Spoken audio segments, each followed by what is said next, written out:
At the end of our last session, you all managed to secure safe haven within the Grand Cathedral, the church, the great church of the Radiant One. What brought you here was a series of events that had unfolded with your time encountering the alchemist and murderer known as Vargus Inander.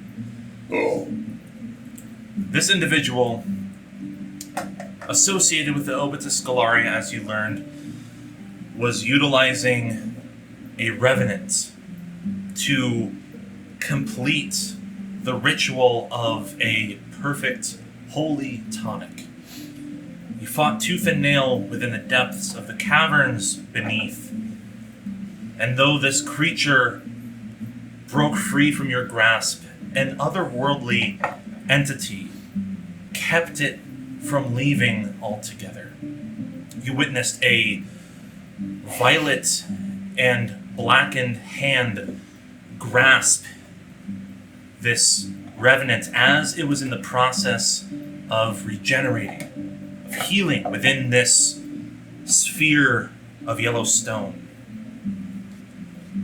And it was at this moment that you had then met two individuals, a part of a somewhat secretive guild known as the Umbra Ring. Valuin and Priscilla were their names, and they brought you back to this church so that way you can hopefully uncover some secrets, some advantages that you might have at your disposal to best these revenants. You learned history of the Radiant One. You uncovered some truths about the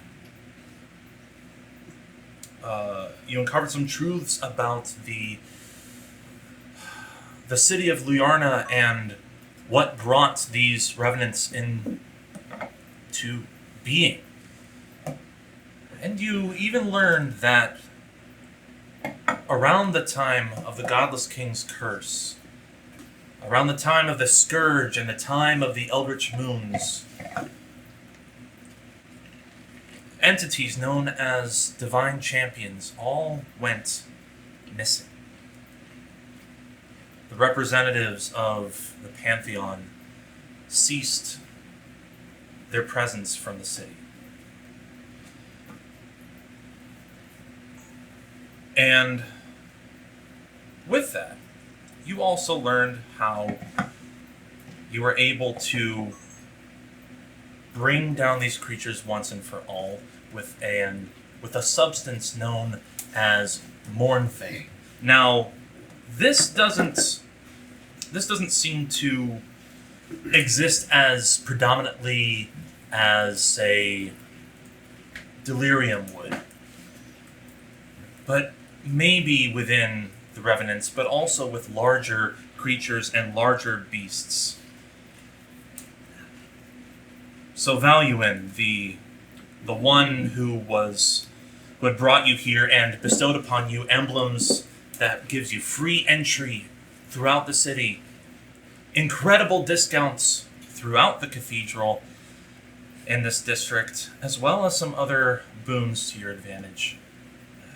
He recommended that you all join him on a hunt south of the city's borders, so that way you might be able to harvest some of this Mournfey to be used against the loose revenant, of which you now have, upon waking, 18 hours before this creature returns.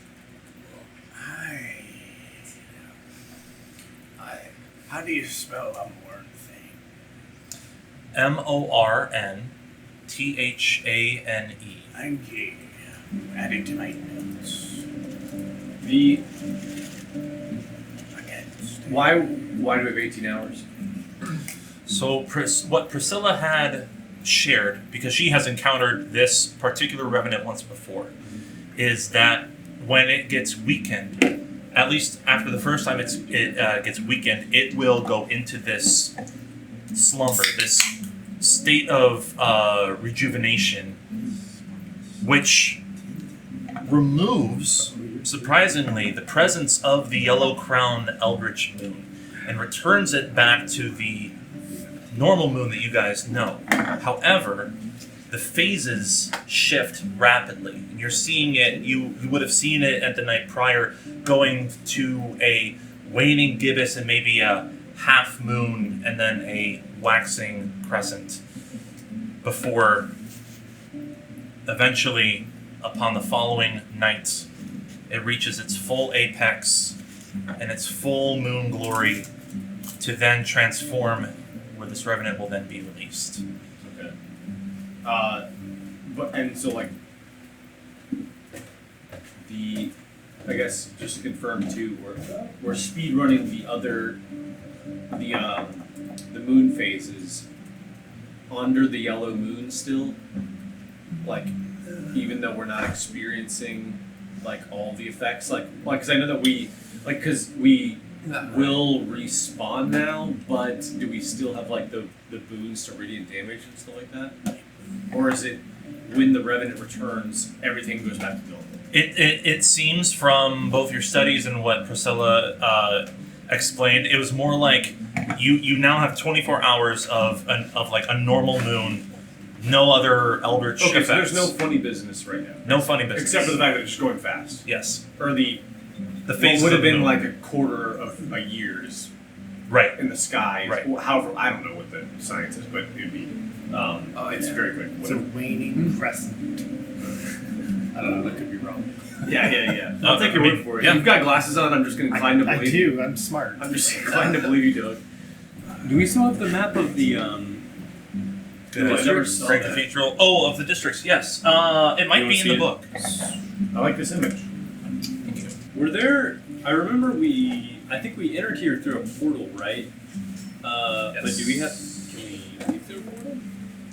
So the portal, the teleportation circle was drawn, was something that Priscilla drew, and it basically was a one-way link to other existing teleportation circles. I mean, this is like a level of basic magic that you would know of, that if a teleportation circle exists, and you knew how to conjure one elsewhere, you could bring yourself to there. There you go. Okay. Now the thing is, Good example. a teleportation circle can only bring you to a place where another circle exists. So if you know where another one exists, yeah, you can travel. But for instance, like the one that she drew temporarily in the ground right outside the brewery has probably been faded. It's like a RuneScape.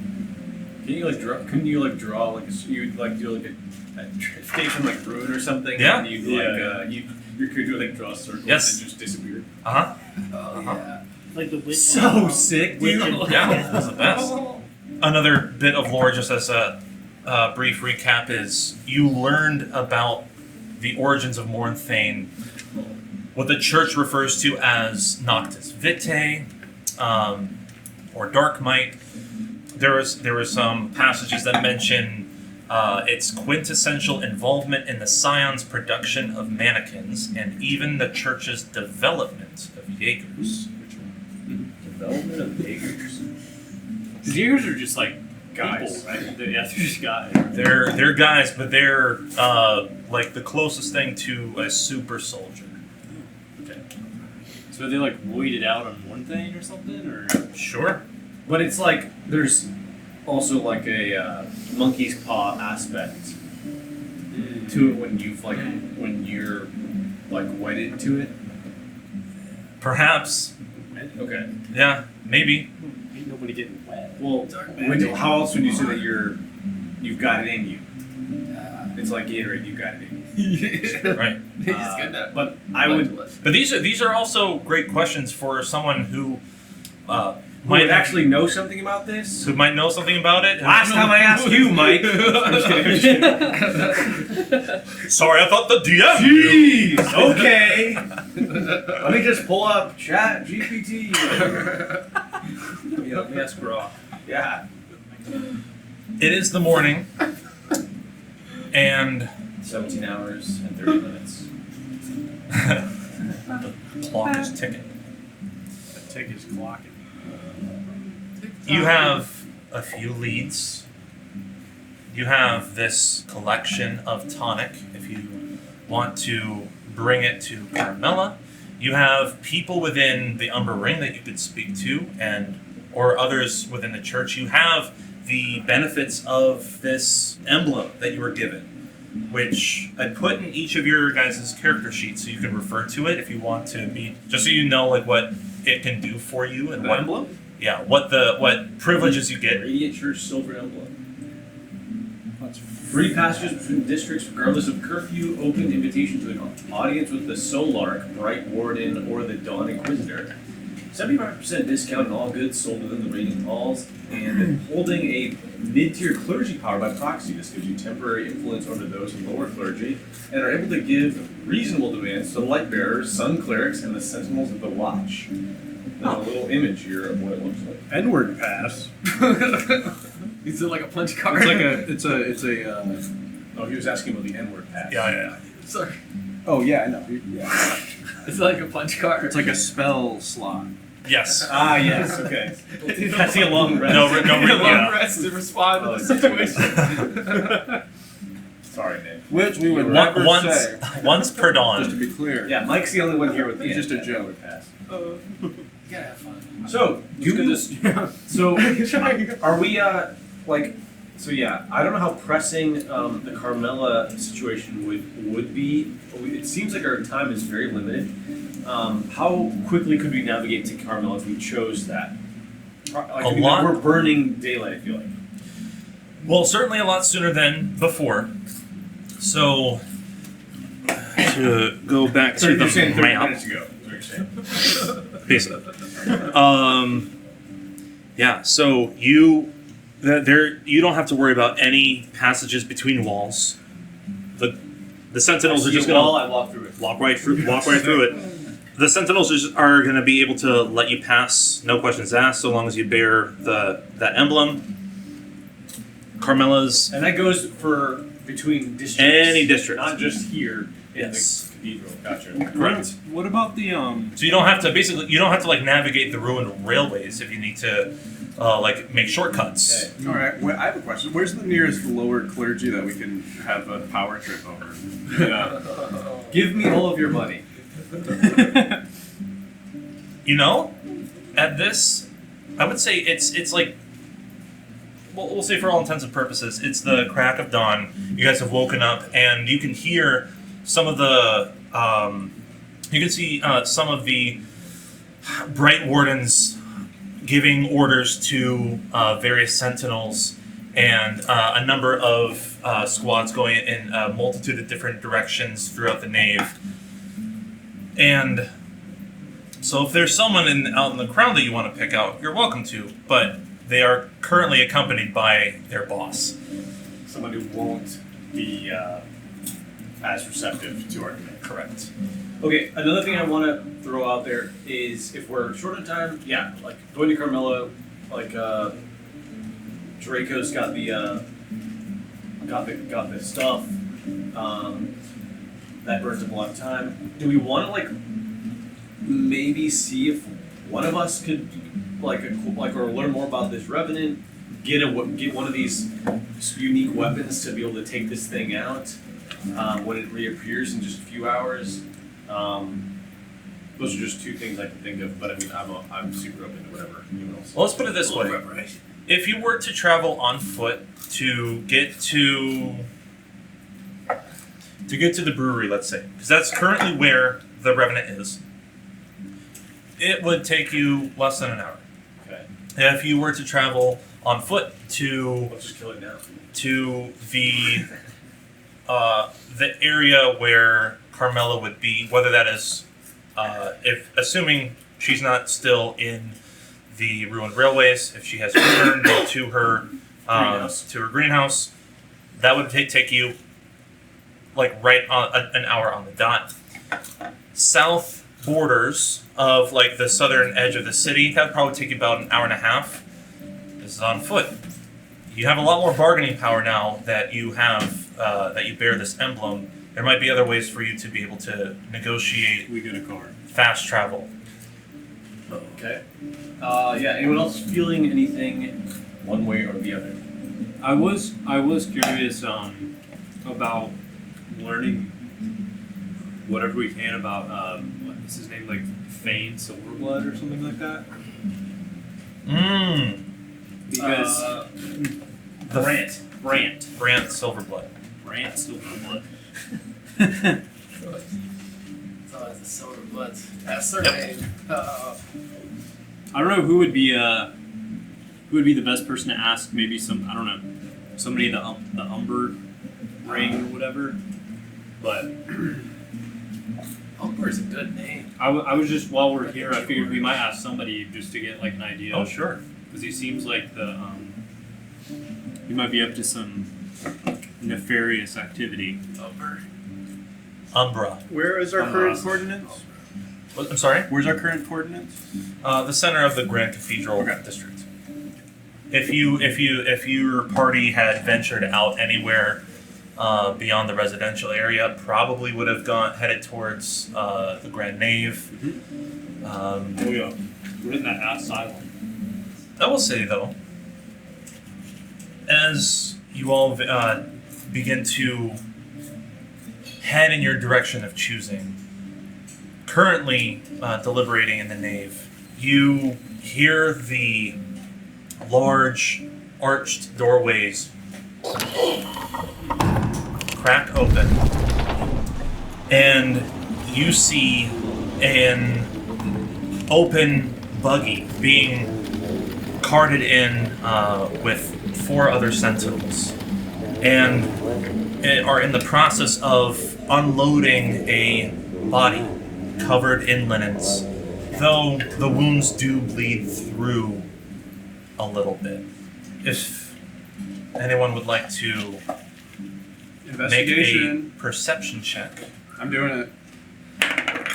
And we're starting off the night hot with a 2, but let me check my modifier. That could make Yeah, anyone can make these rolls. 5 perception. Okay. What are we perceiving? We're perceiving the brands. There's a body on a table, Being bloody and corpse getting never do much better. I got a 5. You, sir, with the benefit of your Sentinel shield, you have advantage on all perception checks. This is an item that he got last session. I heard it in the recording. 14. Thanks for not spending any of my money. You were right. I saw that, and yeah, you guys were like, because it did seem things were very expensive despite the 75% off. Mm-hmm. Everything must go. Must have been that desperate. Screeching Ape got used upon trading. Dude, that was great. Great role playing there. Yeah.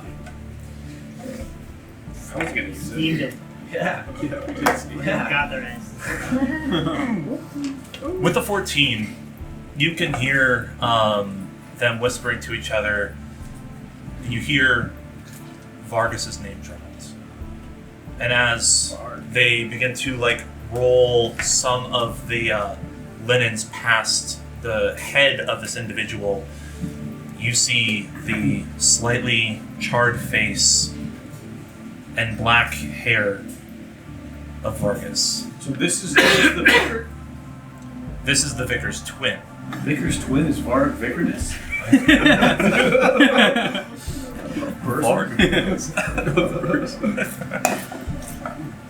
And Yeah, rest in piss. Yeah. I'll never forgive you hear I'll never forgive you for killing your Euronymous. you hear them saying they're going to need the Pale Confessor to interrogate the body. Interrogate the body? Correct. The who did do that? Wow. They reference someone known as the Pale Confessor. That's terrifying. The Pale Confessor. So what's he have to We do with want that tails? to happen, right, fellas? We don't want the. I don't think so. You hear metal footsteps from behind, and I guess we're just gonna let it. I mean, we'll just let it ride, I guess. But Do we have to? good morning. And you hear the voice of Valuin behind you. He's only in his half plate. He's not in the same full garb that he was last night. You see a little bit more of his face exposed. His brown hair is like pulled back into a bun. You see more of his beard showing through now. But aside from that, so I got word that the Sentinels raided what was left of the brewery, and the High Lumen is going to interrogate the body before they embalm it and return it back to the Obitus Scalara. If this is something that you guys want to witness, I can put in a good word and make sure that you are present for such a thing, but I know you were there involved in that whole conflict. I want to know what your thoughts are about this. I don't want to see a dead body interrogation.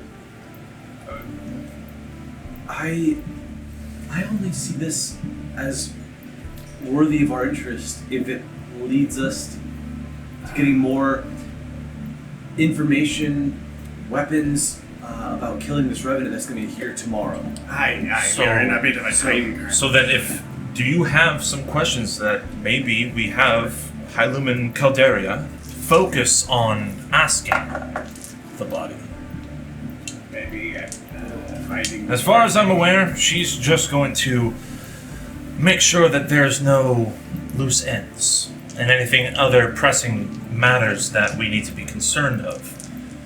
If we need to have more than half our eyes on the western and eastern chapel.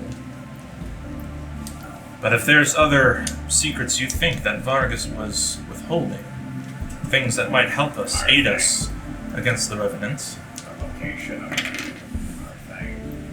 how and why do you think Vargus died? I like to consider myself a fairly insightful person. You guys are not just a bunch of reckless wanderers. You guys are clearly a troop of adventurers. Hell, you were hired by, I heard one of you say, Lord Raywolds. Grendelock, you guys were part of slaying the previous revenant. Yeah, this is not your first rodeo, so to speak. So, I don't think it's too far-fetched to say that you all might have had a hand in his demise. Frankly, we in the Umber Ring appreciate it. My people. How you came to survive him along with the Revenant is beyond me. Gods might in fact be watching your troop. And are you aware of the fact that his twin brother is still at large? Until yesterday, we were not even aware that Vargus was at large. Rumors became solidified as fact that he had fallen ill and succumbed to the curse. Long time ago. The fact that he was alive means that he has been working in the shadows and dealing in ways beyond our understanding for longer than we expected the Scalari to be working.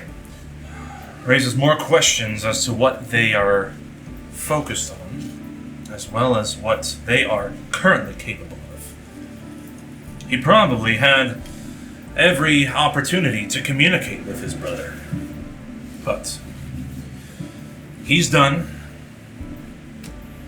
His work has been destroyed, and once we have obtained all information that we can, out of respect and keeping the peace, we will still embalm and return the body, but that brewery is going to be engulfed in flames within the hour. Changus, are you going to witness this this interrogation? I would love to.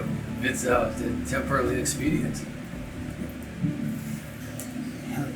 At this point, you hear very soft footsteps from the far end of the nave, slowly approaching an individual whose silhouette looks like a candlestick, like a slender candlestick with a flame of blackened fire. But as this person steps forward and further into view, you can see alabaster skin, no hair, pale blue lips, eyes completely darkened, and instead of an iris and pupils are widened with golden discs.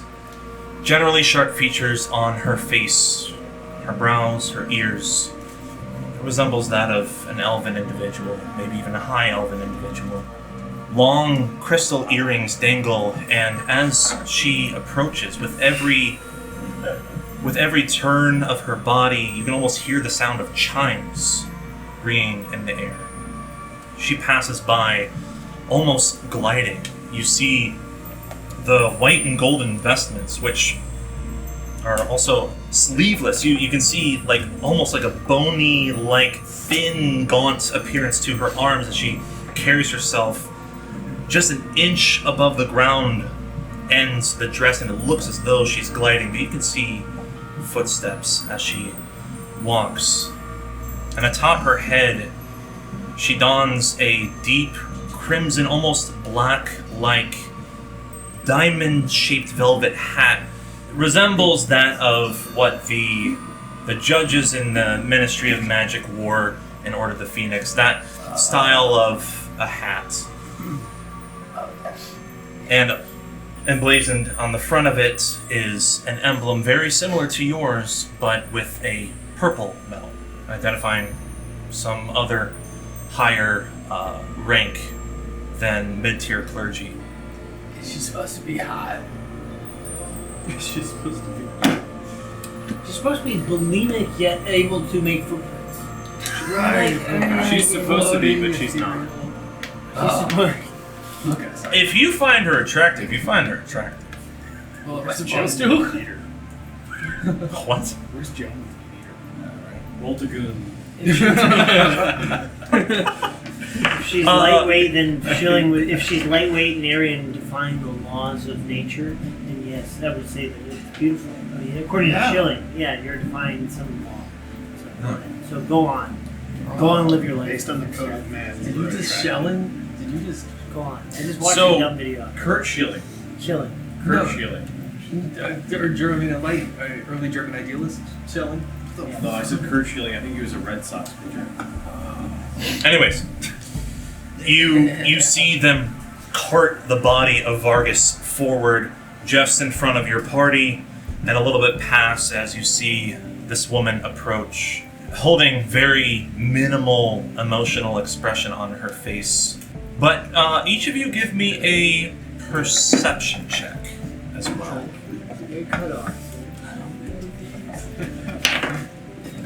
Perception? So bad it is. Perception. Perception. I'm worse. Ooh, I got a 1. Who's finishing this cocktail? Bro, you got the Sentinel shield, right? Advantage. Reroll. Why are you rolling so low? 21. Oh! Nice, dude. Anyone in total roll above, roll a 12 or higher? Or is it just Orin? Above a what? 12 or higher. No. Okay. I don't know what Chingus rolled. He rolled and he got an 8 plus whatever. I think he said 12. No. Okay. So then Orin and Because Changus might see this. perception's wisdom, right? Mm-hmm. Okay. So he would have a decent perception. So, what you two notice, Orin and Changus, is as she is inspecting the body, it takes a minute to notice, but she carefully hides a prehensile tail What, in the has a same tail? color of her skin. What was the word you said before? Tail. Prehensile. It's you can She can control control like it's a ligament or a lip. So it's not just like flapping. Like most people's tails nowadays. Yeah. This is the kind of tail that you like grab things with or poke people with. Okay, so what's a post-hensile? Great question. I think science You can only- you can only- Put in the comments, chat. We You haven't can gotten only that think far into about science. the Yeah, what does movements everybody it think makes as opposed to- post-hensile does? I've never heard that word before. Oh, really? Yeah. Yeah. Prehensile. I've heard of I've it. only ever heard it in the context of a tail. You've got a clear. You've got a piece of paper that says you didn't fail school. So, How did I go my whole life not knowing Seth, Changus and Orin, you both noticed that as she is inspecting the body, before she's even doing anything, she is carefully hiding a tail. Her own tail. Her own tail. Okay. It's a prehensile tail. Glasses. We all know. Prehensile. How does that strike you? The glasses done. Does that make her more hot? It makes me believe It does for some reason. Dude, I'm with you on that one. it. Come Seth. on, dude. Yeah. You like people with tails. Baddies with tails. Oh man. Tails gone wild. Okay, furries. Okay, evolved furries. You hear in a hushed tone, "This is the one they refer to as the Pale Confessor. If there's any opportunity that you want to influence the questions that she asks, now is the time."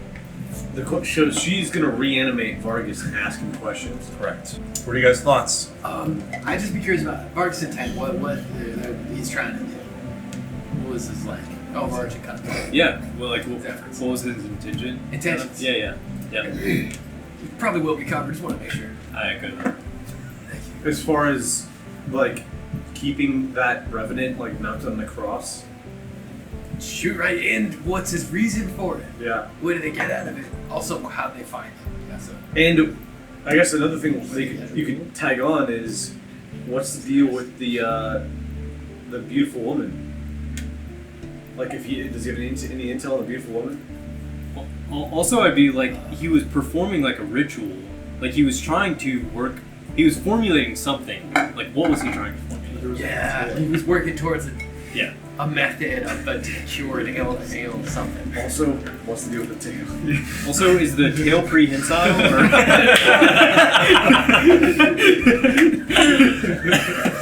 I can't Ask Vargus, is the tail prehensile? I can't tell whether or not it's prehensile. There's a tail, but I can't quite. Dude, I'm gonna use every opportunity I can now to use Grab the that cup out of my hand with your tail. Yeah, leave it to me. That's prehensile. If I Wait, hit so, into like, a pineapple, Dude, those hands Are my hands prehensile? My hands are prehensile. Yeah. But you would never have to like say that because you would But my assume- nipples are not prehensile. Right? Because I can't control them. Right? Is that how Yeah, that that's works? right. Can't control them yet. True. Yeah. Yeah. Like you would I don't say know that what like a tail on a panther is not prehensile because it doesn't do anything with its tail. But a monkey, there are 8 tails. Yeah. Baboon Yeah, tails. yeah, yeah, And yeah. they're like grabbing shit. Marsupials. Marsupials will dangle from their tail. Elephant trunk. Prehensile trunk. Prehensile nose. Prehensile nose. Now, if let's say you My nose is become, prehensile too. let's say you become paralyzed from the waist down. Are your legs? I grab a lot of shit with my nose. Prehensile revoked. That's what I'm wondering. Does it mean like we might be getting in the weeds here, but is it prehensile? Like, are the legs still prehensile because they were made to be used even though you were paralyzed? Excuse me. I'm a monkey, man. My ass is prehensile. Like if your tail is no longer usable, but it was made to be usable, is it still prehensile, or is it like a current like? Well, this might be a little too. in the weeds. Well, that's what I was saying. Now I'm a monkey. I'm a monkey. Okay. You know, I think prehensile is a qualifier for a limb that is not legs and arms. Usually, this is really essential. So my hands are not prehensile. Correct. Do I have anything? Because to they're say? given. No. No. I mean, Do you? Now wait, I feel like you tell me. Does that mean What is the party doing? it's not arms or legs, it's a tongue prehensile. Sure, but it's like you wouldn't no, but you would never describe it that way because all Let's take tongues, this out back. all tongues can do Let's what your take this tongue is. Now wait, a dog's tongue they use it to like dip into water. Okay. And pull water back. All right, this is not. This is not Dungeons and Dragons. We're This asking is philosophy overdose. the Pale Confessor, and Hi. Seth is asking her specifically. I mean, anyone can, but sure. Then I'll just piggyback on what Seth was saying. Miss, we'd love to know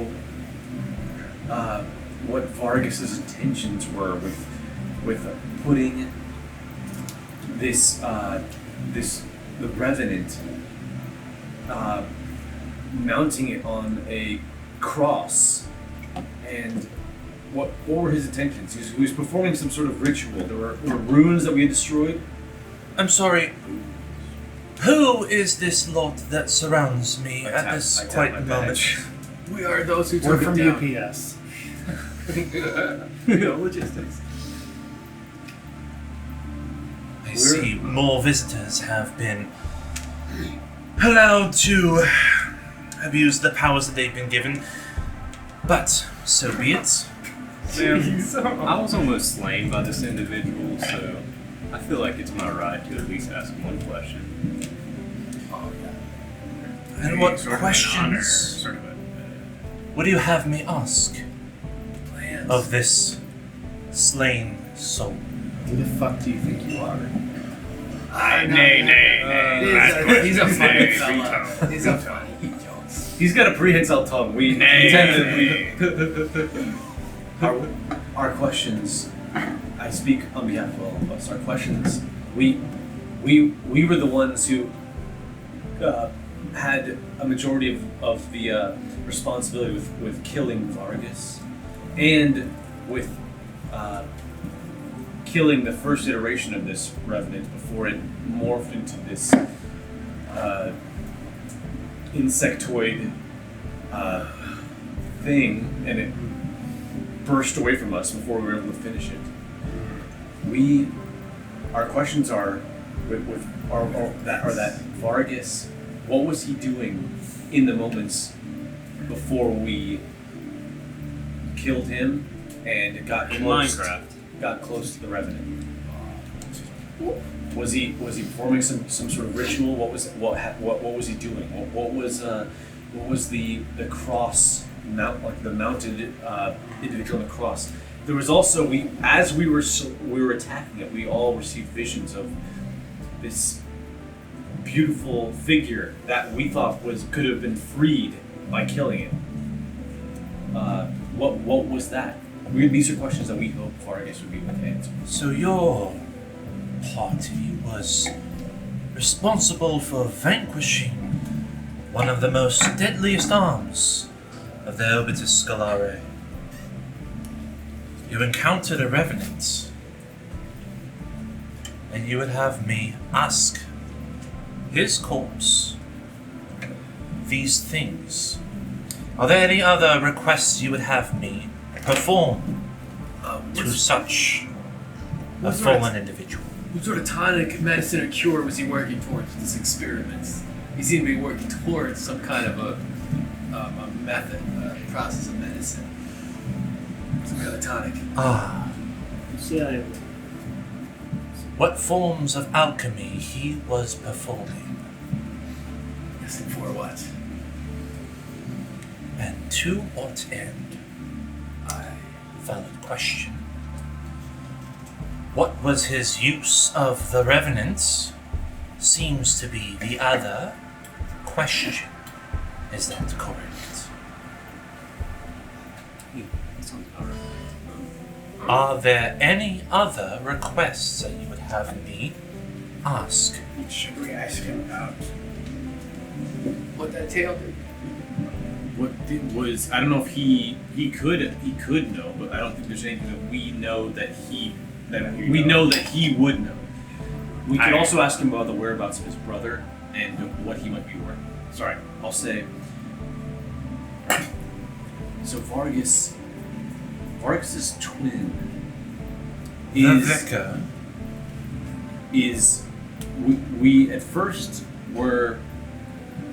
had positive impressions of the Vicar, and then we found out he was potentially one of the top individuals on this behind the Scourge ravishing Ruby district, which was distributing this horrific tonic. That would I think another long-term goal for us is to stop the Vicar. So if Vargus can give us any leads on to whereabouts or what the goal that his brother might be mounting towards, that would also be helpful to us. All right. What can one expect when encountering the Vicar?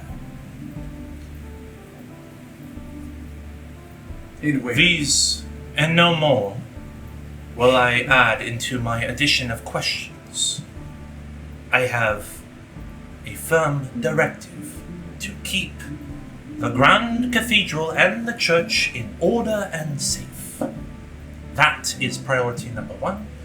And if either of your party members interfere with my methods, you will be excommunicated forthwith. Is that understood? Yes. She has a bit of a robotic speech pattern.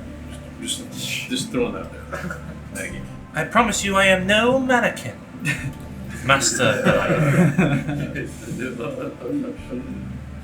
Was metagame. Understood. Follow me. You can't just say metagame to become a metagame. I was saying it to myself, but... Metagame. One can't simply say metagame. You didn't say he declared it. You get slightly Caminoan vibes. That's what I was thinking. Caminoan Yes. vibes. Wow, what a pull. Oh. Yeah. That's what I think. You follow her along with 3 other Sentinels, the Bright Warden, and 2 Sun Clerics that are at her side. And you see the 3 Sentinels carrying on their back, on their shoulders, the body of Vargus wrapped in the linen. You head northeast area of the Grand Cathedral and begin to descend down a long stone cold staircase. You can hear echoes of laughter, of pain, of suffering.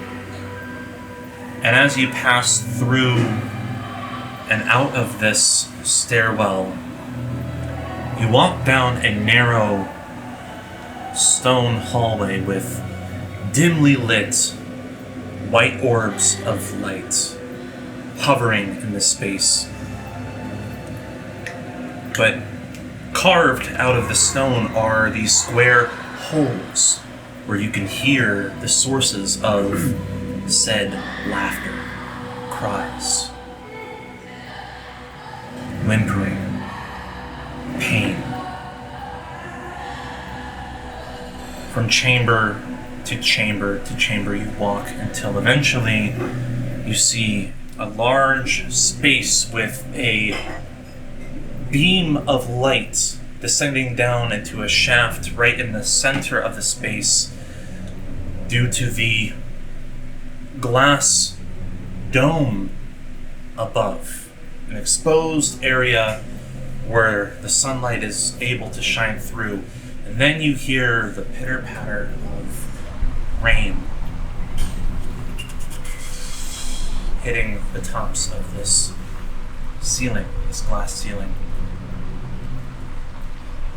A stone bed there lays in the center, and a pedestal with a dusty tome rests.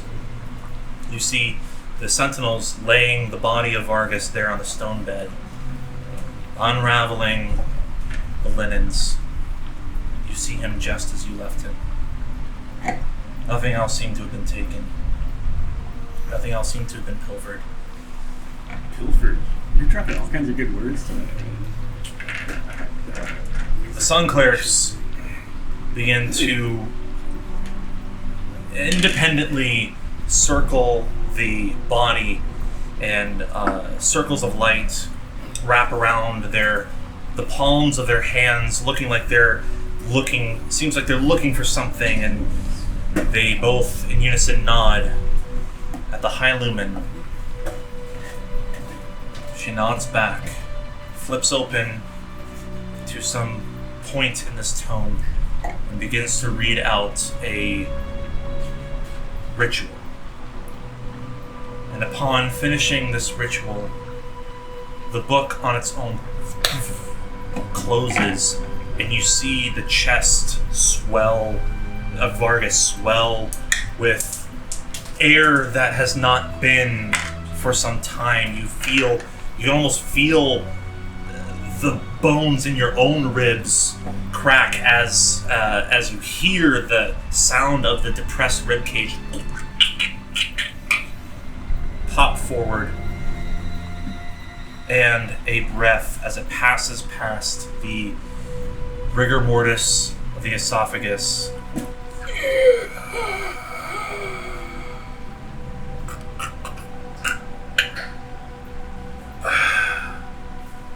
The head sits forward, and a sickly green glow is dull behind the eyes of Vargus. I will ask my questions first, and then I will indulge yours. Remember the rules. And I will add one more. Silence and utter silence within this chamber. This is the first time that you actually sense any emotion from her. She approaches the body. Is the Obitus Scholare planning to bring down the Radiant Order?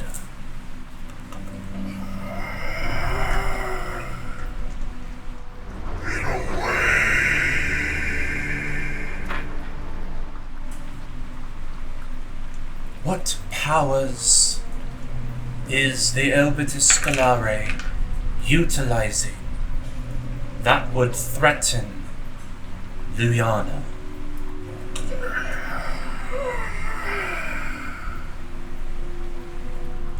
Our great ones,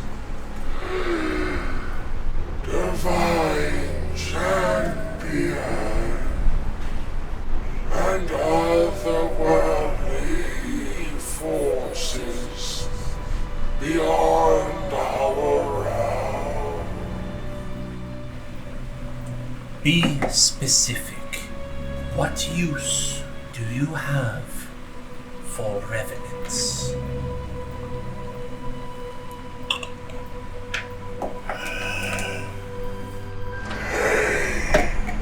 Divine champions are one. She and the rest of the clerics around her are pondering, looking a little scared. Of what use is Monthane to a revenant?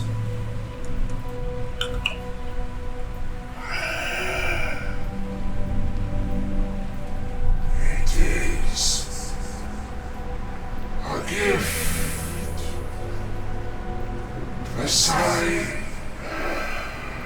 a remnant of the gods. It is what the revenants fear.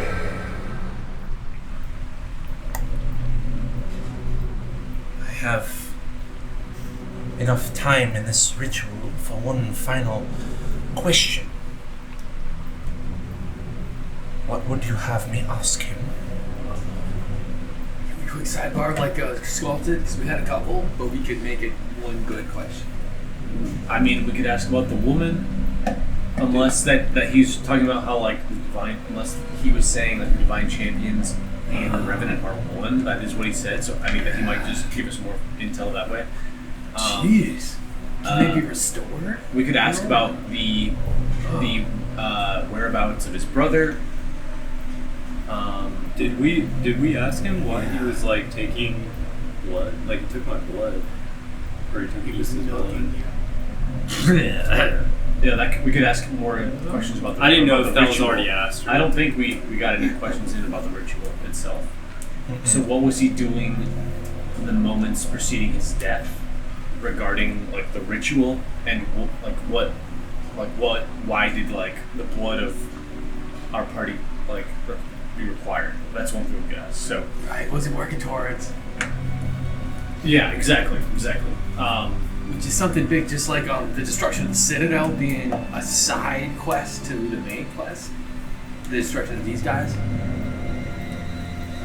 Miss Confessor, we would like to know what was he doing with the ritual in the moments before his death? He took blood from one of our party members and was trying to do something with the revenant. It involved. I don't know if in this. Yeah, I apologize. There's a lot of info dump here, but like I mentioned earlier, there was a. We were given a clear vision of a beautiful woman that did not at all look like this revenant mounted on this cross. In what context did you witness such a vision? It was as we were destroying these runes that had something to do with the ritual Vargus was performing in those final moments. So I guess what we want to know is what was he doing and what was his goal with that ritual, and why did he take Issa's blood? Are you confident that this is the question you have me asking? Yes. Very well. Lastly, Vargus, to what end does the blood of the one in whom you stole serve to fulfill the ritual of the tonic and unholy magic you were combining with the revenant?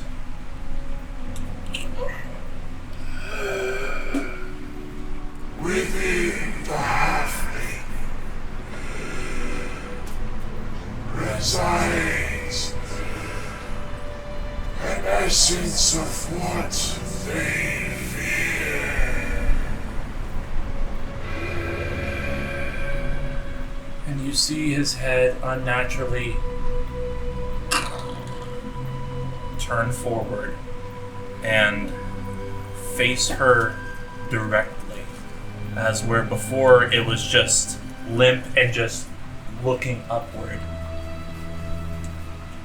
and almost locking eyes with her, and a big smile creeps across his face. And this is where your end is met. And at this point you see a glow of sigils begin to pulse I'm scared. within his chest, and the last thing that you hear before your ears ring with a sound of a massive explosion, there's a crack,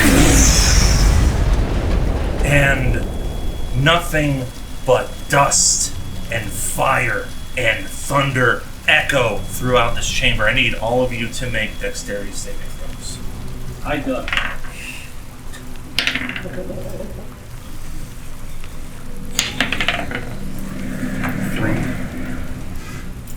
5. We're doing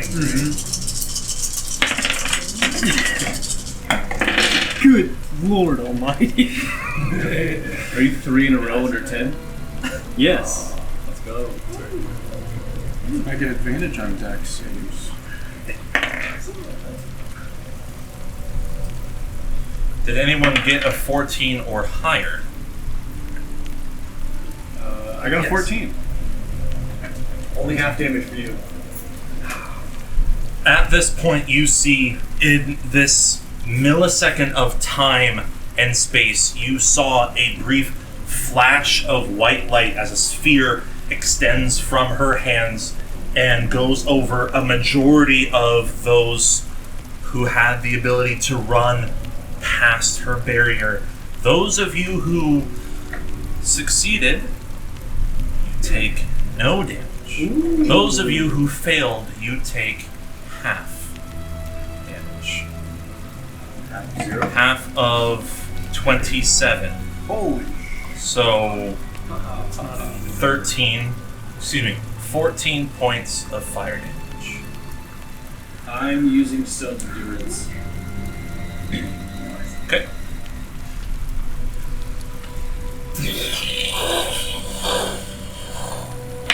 Echoes of the explosion continue throughout the halls, and the screams, the cries, the laughter only is amplified after such an event.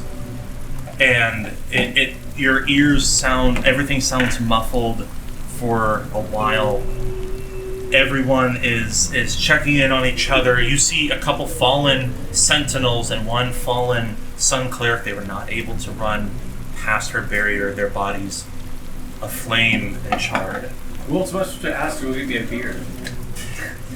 Those who remain. You were supposed to get me a beer! Where's my brew? Is everyone alright? Is everyone alright? Is anyone else hurt?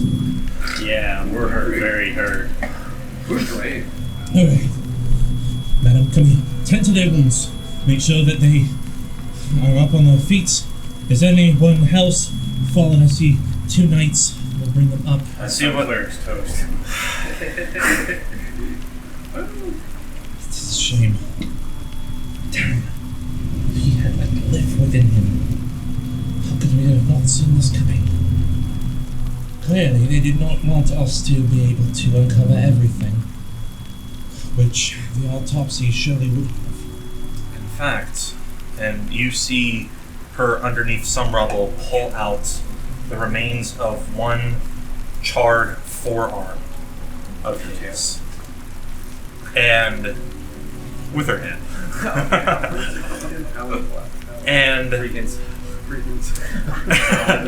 And all along the inside of his palm and the inside of his forearm are wicked carvings, runes that mimic kind of the magic that was being used to hold the creature. But I mean, wicked isn't cool or wicked isn't evil.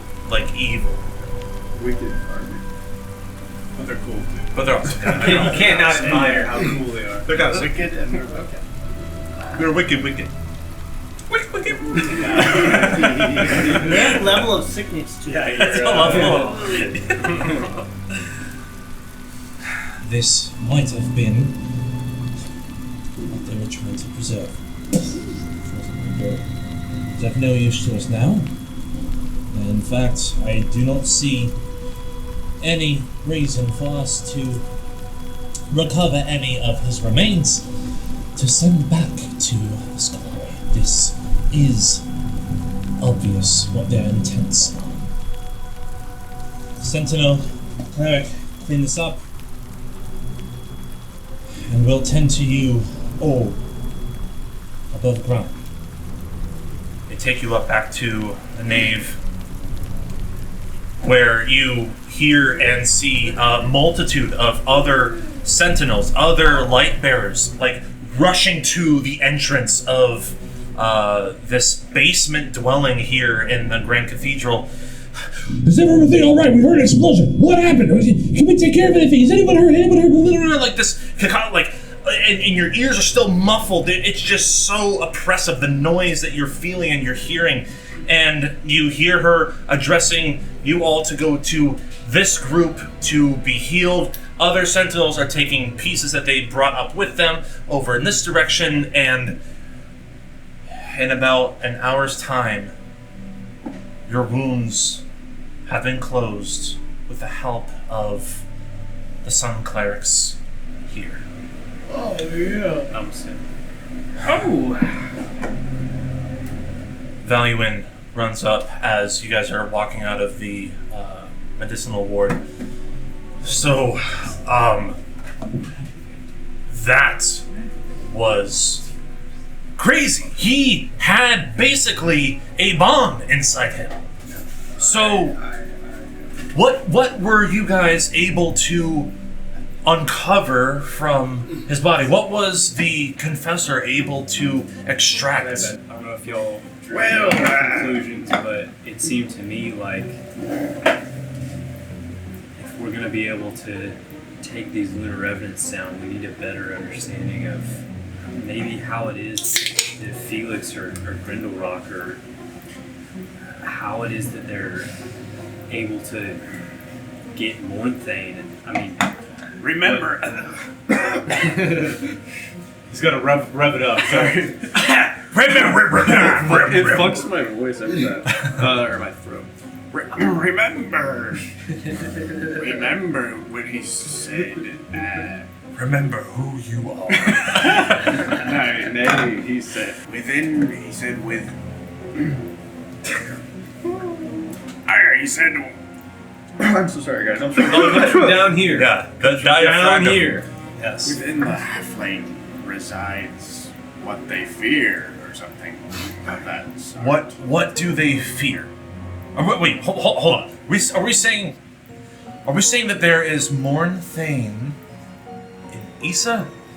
That seems to be like a sort of connection Why we Issa? could draw, but we might be in the presence of the chosen one. No.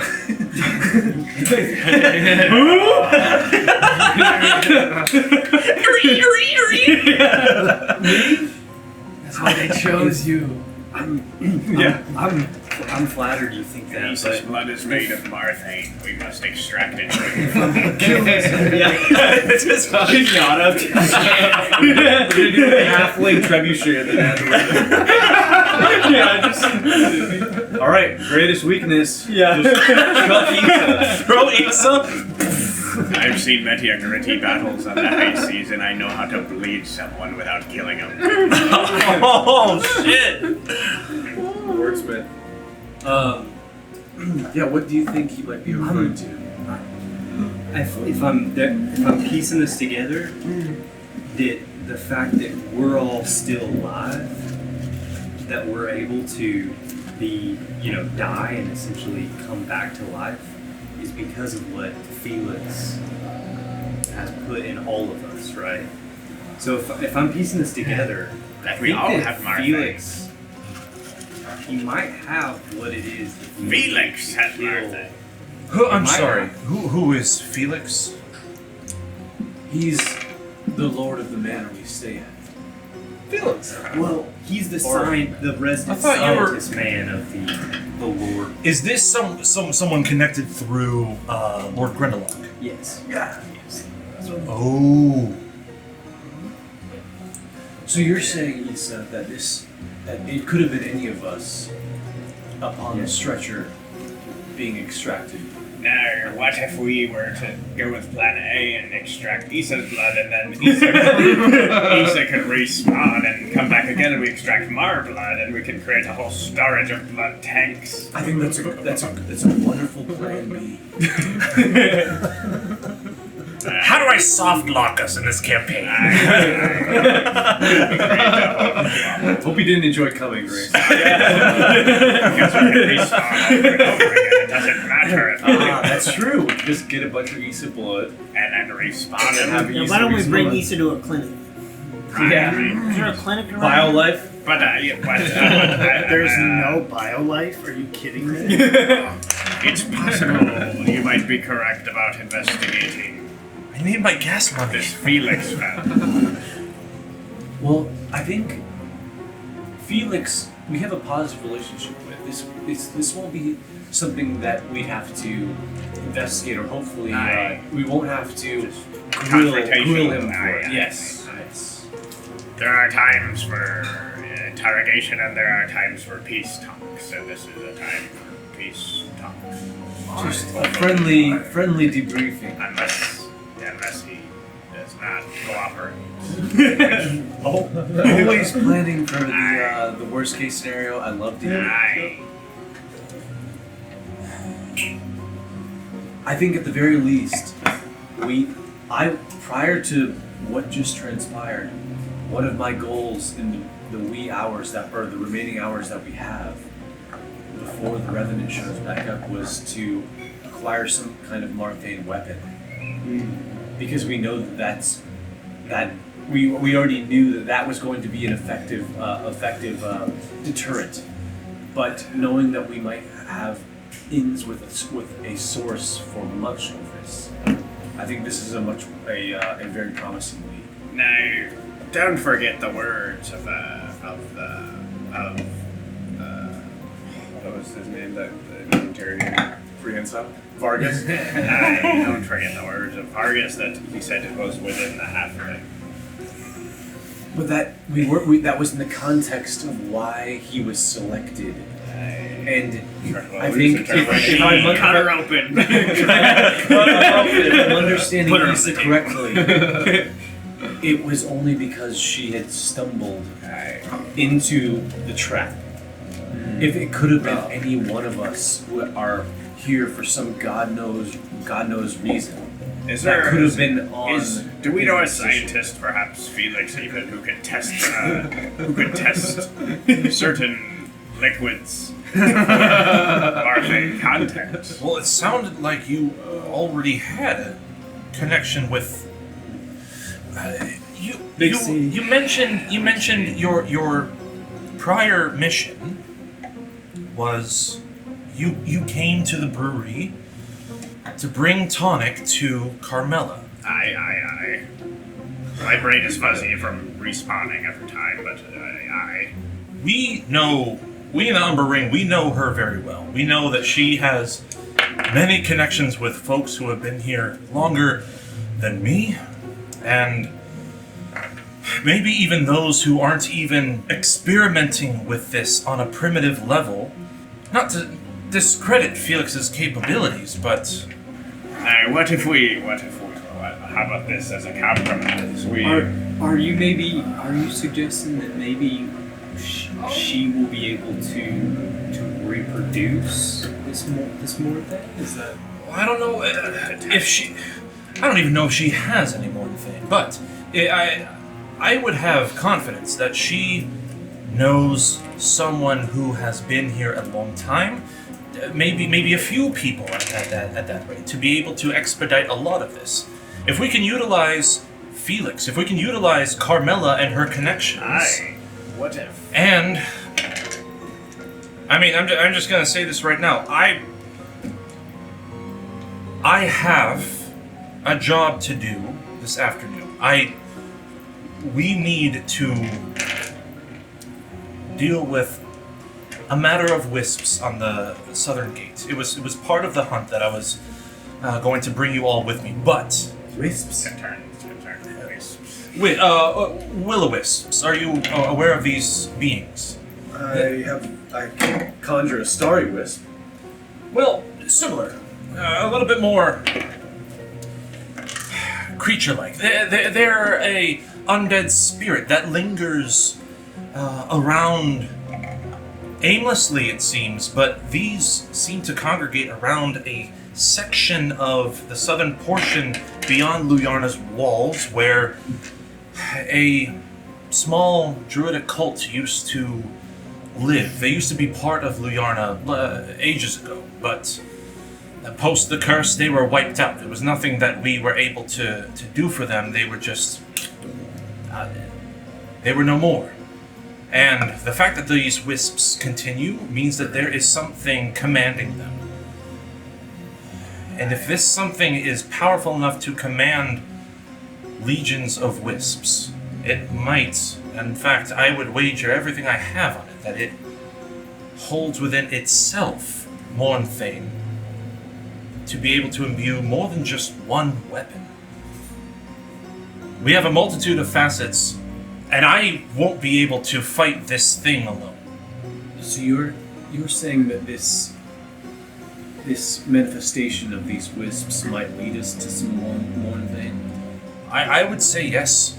And I know that we're on a time clock. Listen, speak to Carmela if you wish. If you are already heading that direction, fine. But if you are all still willing, I would greatly, greatly appreciate your efforts in joining me on this hunt to purge the southern gate of whatever force is producing such wisps.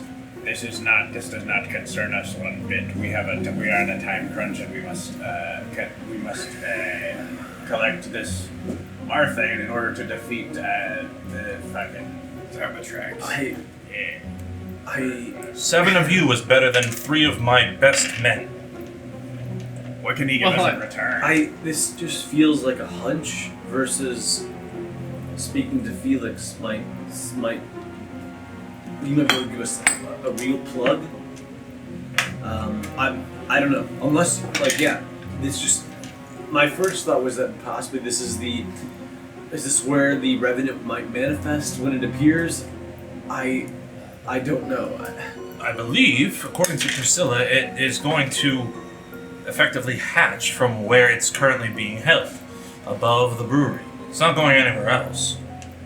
Okay. Well, I mean, are you familiar with, like, if we were to find a large amount of this Mournthane, are there metallurgists and alchemists that might be able to imbue some weaponry for us if we were to find a reserve?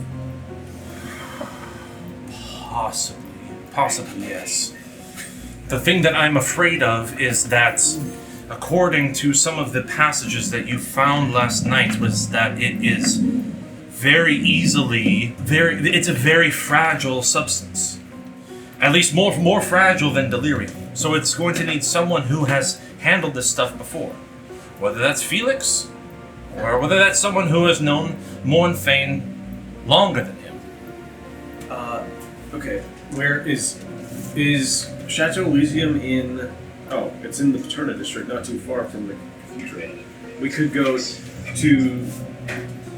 go and see if Felix is free, and then meet you there, or is this much more pressing to where we'd have to go to Felix afterwards? I could postpone the hunt no more than an hour. I don't know if we can we get to Chateau Elysium? You could probably get to Chateau Elysium in... Well, again, on foot, it's going to take about an hour to get there. But if you leverage your resources that you have now, you'd probably be able to get faster rides to wherever you need to go. Be it Felix, be it the Wall, be it Carmela. So we get some sort of like cathedral taxi service to take us there potentially. What do we think? They stick us all in that thing that like 100 people have to like carry the Pope in. We have wheels for that. We don't need that. We take one of the beer cycles where we're just pedaling. Oh yeah. What do you plan to do with this tonic that you uncovered? Is that do you find that would help the people? Do you think that would help our situation? It does, but the time crunch we're under seems like it's a second tier objective at this point. I mean, can be convinced of otherwise, but I agree with we could have the other giant. We could have a goddamn Sun Sentinel run it over to Carmela's. She's gonna run tests on this. I didn't expect an answer immediately. Sure. Right. So then what is your decision about the hunt?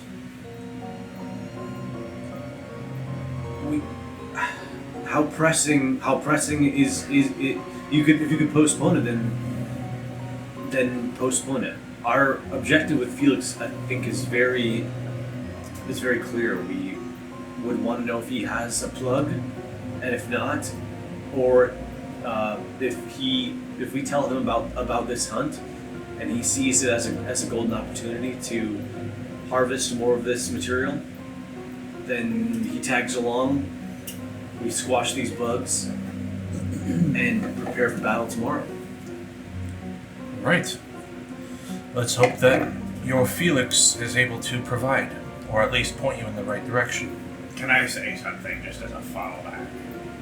If while we're visiting Felix, maybe just as a testing measure, we have Issa give us extract, maybe every type of liquid that she can produce. Perhaps maybe blood, urine, tears, anything else, and just we test all of that. See if Felix can test it, to see if it contains what's it called? Morphine. Martha. Could we extract Martha? Martha from Issa? That way we won't be killing Issa, but we can test it to see. That's an excellent. That's an excellent. Totally comfortable, but we'll keep that in the chamber. Just to keep like a small cup of your piss next time, just in case. Do you have a camelback or something? I keep a couple extra skins in the back. All right. I can summon some carriages to allow you all to make haste between districts and back. At this rate, we have probably about 16 hours until this thing reemerges. That's still a lot of time. Okay. I don't know if someone else has a better idea of so if we want to, we can give the tonic to a sun sentinel, have it run over the greenhouse. Option number 2. What do you want to split? Do you want to split the party? Well, I guess we could do these 2 minor tasks and then meet for the hunt ASAP. Yeah. Yeah. Unless Mike had a combat planned at Carmela's. Yeah. Carmela just threw his hands.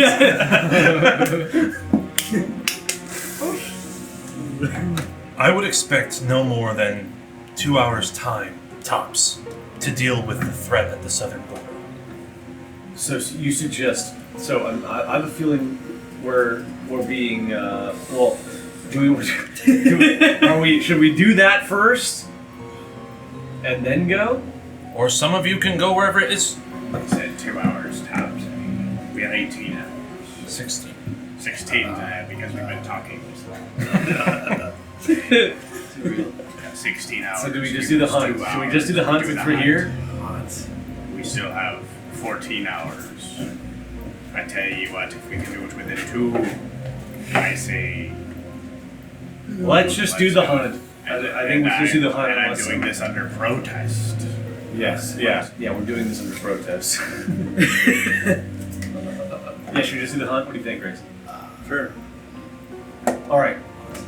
We'll get this. Let's squash these bugs, and then we have these 2 things that we can do, that we must do, or at least one of them that we must do prior to the great conflict tomorrow.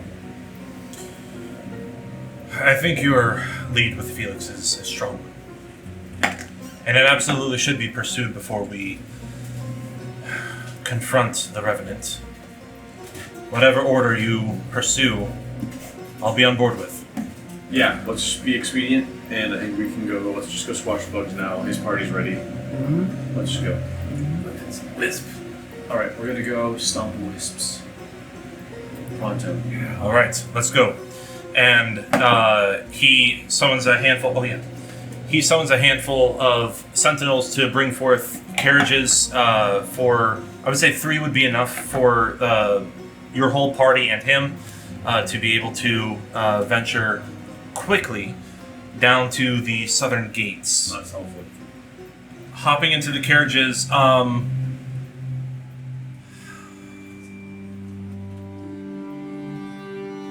there's enough for up to 4 people per carriage. Who's going to be in whose carriage? Actually, I'm sorry. Up to 3 people can be in each carriage. And there's 3? Can I ride? And there's 3. Can I ride with the Grey Lady? Sorry. No. She's not going. Okay. Then I don't care. Oh, sorry. Let's go me, Doug, or me, Draco and Chinggis and Ms. Oren Issa. Okay. And Dakaran will go with Valuin. Value. And Dakaran, Alric, and Valuin will go together. Who's Should I pull up? Valuin is the knight that you guys have been talking to. Oh, okay, gotcha. The one who knighted Draco. Hell yeah. And called me a noob. He did. So far. Still been around that. I'm pulling up character sheets for the other duders. Okay. It's apparently temporary. You guys go with haste in your carriages, taking your horses across through the roads, navigating between districts. You see Valuin flashing his emblem and all nodding to you each to do the same as you pass between borders. And you all collectively land at the southern gates. And there you see 6 sentinels posted up on the top of the wall. 4 of them with arm cannons that resemble the kind that the guard dog monster was wielding around the brewery. Get a load of these guys.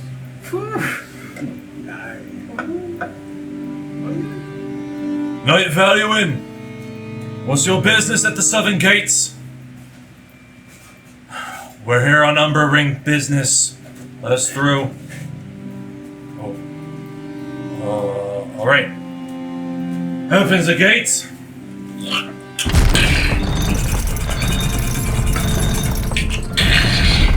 The gate opens, and your carts pass through, and you see a similar forest landscape that greeted you when you were walking towards Jägerweiler. A mist-consumed forest whose roads have not been trodden for what looks like many, many months. All right. We can probably get through most of this road for now. Pretty soon we're going to need to abandon the carriages, or at least leave them here for us to run back if we need to. The noise will attract these wisps, and I cannot have that near the city. So we'll get as close as we can, and then we have to park them. You continue onward until it seems like the path forks in 4 different directions before being obfuscated by trees, flora, brush, fallen buildings. And here you see Valuin halting his horses, stepping off, calling Alric and Dakaran to do the same. They hop off. And they tie their horses to a nearby fallen trunk full of briars and thorns. And the rest of you hop off and do the same. Alright. Up ahead is the Druidic village. And there we will find, hopefully soon, the source leading these wisps. And can I get 2 people to roll either survival or perception?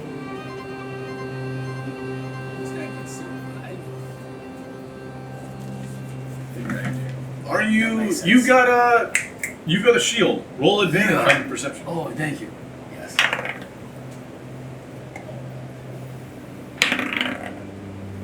How about you, Doug? How's your perception skill? Me? Yeah. +0. My perception? Yeah. +2. How about you? +3 survival. Oh. Well, I can stop rolling right now. Too late. You said that before. Hey, you rolled a 19 though, eh? Oh, Can we're you gonna see- stick with mine. That's a 15. +2 is gonna be 17. Well, what did you roll with advantage? 13. 13? Okay. 17 and what? 13. Can you see why 17, kids 13. love Sorry, it? 17 perception, Do I like get 13 survival. No, I'm asking if you were rolling perception or survival. Oh, perception. Okay. And you got a 13. That's with advantage Yeah, with. of perception. Okay. Draco, you begin to walk close to Valuin as he is trying to navigate closer and closer to where these wisps are. And you see a handful of light globules in the air, maybe about the size of a grapefruit, floating, and begin to wander close to you, and then the other two wander further and further, deeper into the forest. Well, Yes. so you're leading the party then. I'm leading the party. Yes. I'm apprehensive about it, but Okay. leading the party. As you lead, you see a large opening, like a meadow, but various dilapidated buildings surround you, and a large, charred, blackened, what might have been a grand oak tree at one point in the center of what remains of this village. And circulating around it are more of these globules. The rest of you see the same scene as you part through the vines, forest remains of this village. We're going to need to attract this commander some way, somehow. We could shout and have this thing come straight forward toward us, but I'm open to suggestions. Use someone as bait. What if Takarian shoots his gun straight up in the air? Isn't it silenced though? Is it? You're right, it's silenced. Can you So he shoots it in the air. Where's that screeching ape? You hear Dakarin yell. I think it was traded. What? Why? Well, we wouldn't have had an epic. We wouldn't have gotten a base shield for our base friend.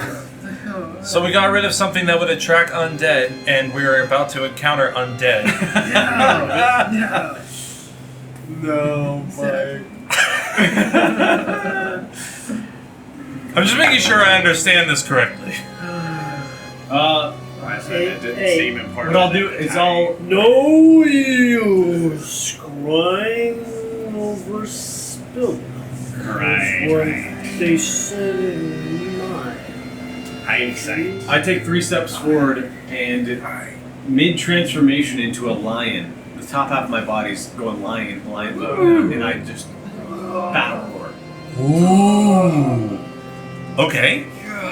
Give me a performance check. I just want to see what how wild your roar can be. How So non highness equals Highness wildness. equals wildness. That's a 19. That's a 19. He's got bronze, he's got bronze and brains on. 19 almost maxed out the wildness. Almost fully maxed out, dude. Listen up, Oz. You roar, and all of you hear this bellowing lion's roar.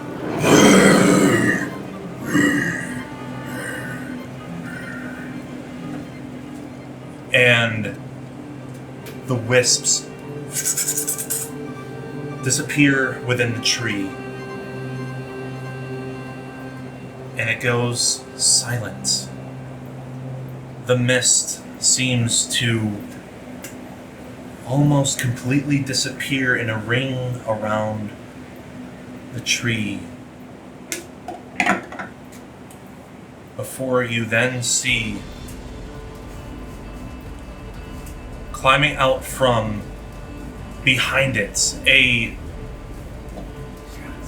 what almost looks like a humanoid creature, something that is bipedal but clearly bestial and undead, a dark fur-covered creature with the head of a horse's skull steps forward, and you see these bright, glowing eyes from within it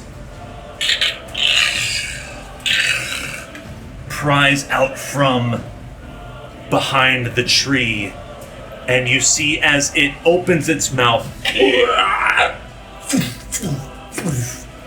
3 larger wisps begin to fly in your direction, and we are going to roll group initiative as I draw the space out. So these wisps are like large flying creatures. They're not like ethereal in nature. They're definitely ethereal. I wouldn't say that they're large. They're just now more like a volleyball size. Okay, but they have like mass. They're not just like Yes. floating clouds. They look like they have mass. You hear Valuan say, "That's the Wisp Liege. That's no big bear." There you go. We're back. We're back. Woo. Let's make this quick. And you see him whip out a staff that extends into a scythe as he begins to charge towards the nearest wisp. That's what looks to be his move at this point. Okay. What do the rest of you want to do? I do like that we're all in the pile. Let's see. Doug was leading the party. I can pull up this character sheet too. I'll move for Dakaran. He's the winged boy. Winged boy. He'll fly up here. This is the winged boy. Oh, what is that? Oh, that's a cape. This is Alric. Okay. The winged boy will. Where was he? Here. Or are we moving him here? And I'm looking for movement, sure, movement style type shit. He's flying. 5, 10, 15, 20, 25, 30. Is he limited to 30 feet on I think wings? 50 or 60, something like that. It's more than his normal 35, 40, 45, 50. Nice. Which is kind of like on a thingy. I'll allow it. And then he'll just out of my battle desk here. And then he'll take a shot at number 3 with his rifle. Okay. So, in terms of turn order, because Dakar and Alric and Draco's players are not present now. Okay. So, how do you guys want to go about what do the rest of you want to do, and how do you guys want to go around for your turns?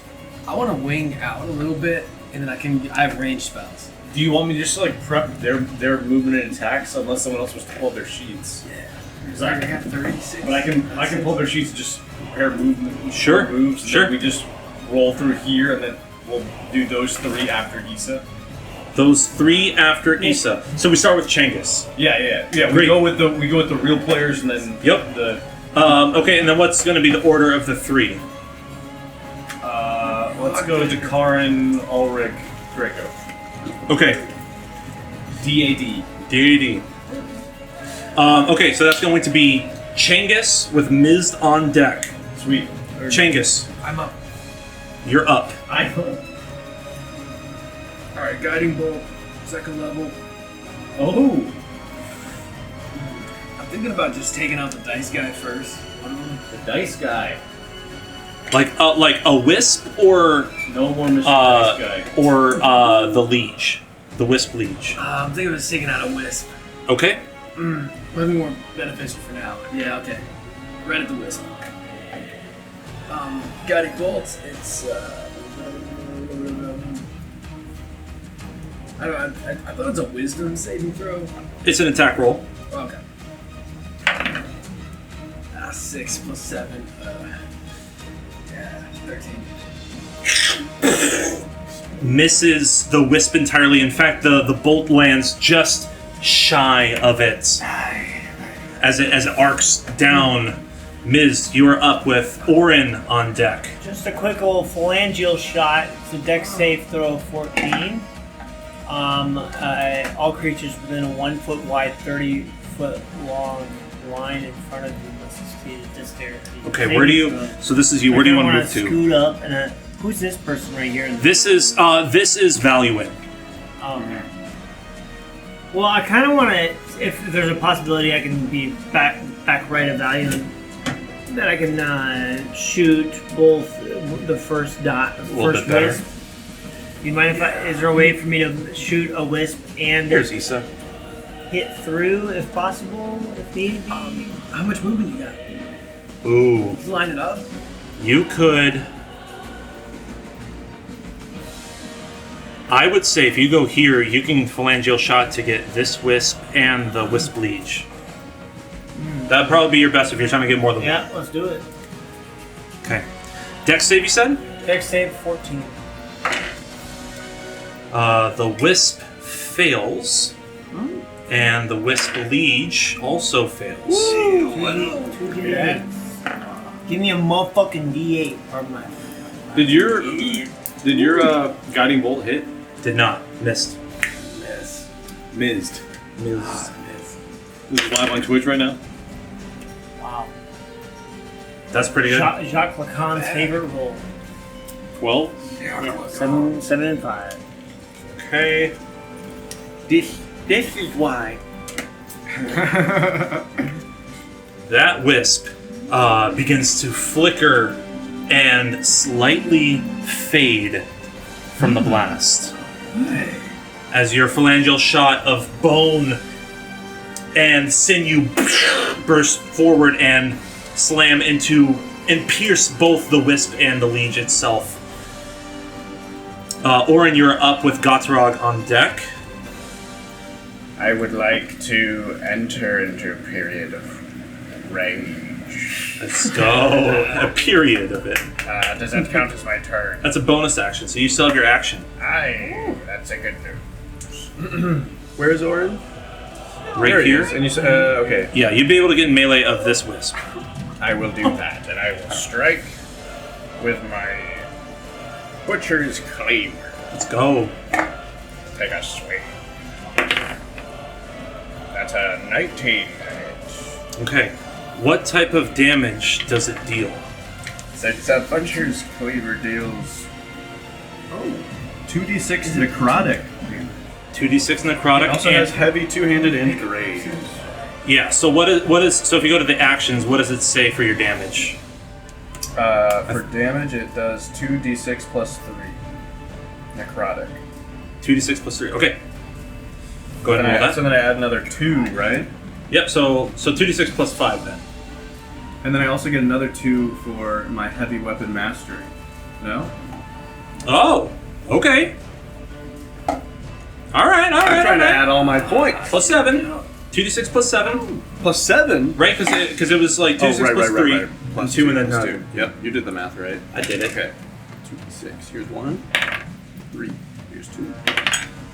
4. 7 plus 14. Necrotic. 14 necrotic. You feel your blade make contact, but the necrotic energy is dulled by whatever it is made of. Seems to be resistant to necrotic damage. So but nothing? nope, it takes half. So it is weakened even more, flickers, but is not quite dead yet. Gotrog, you are up with Issa on deck. This is me? That's you. Fuck, I'm useless. I only have 10, immune 15, weapons. 20, 25, 30. And a little I'm gonna hand ice knife the bear man. Okay. 18. Dex save. Dex save? 14. What's the dex save for? Because I feel like further. That's on the explosion. Here we go. Alright, so 1d10 piercing. That's 10. hit or miss, the shard explodes. The target must, the target and each creature within 5 feet of it, which I don't think is anyone, must succeed in a dex saving throw or take 2. That's what it is. Damage. Okay. So 10 piercing damage. Describe your ice knife. This is like the lion form is sort of like rippling up in a way, and as it passes my right arm, and my right arm returns to sort of the humanoid giant druidic form, a just like water wells up in the palm of my hand, and then like sort of forms into like a 4-inch wide like arrowhead shape. Yeah. And then I grip it with my thumb and then just fling. Yeah, throwing knife, exactly. Perfect. Slams right into its chest as it roars. From the impacts, Issa, you are. Does it hit? Did it fail the dex save or did it succeed?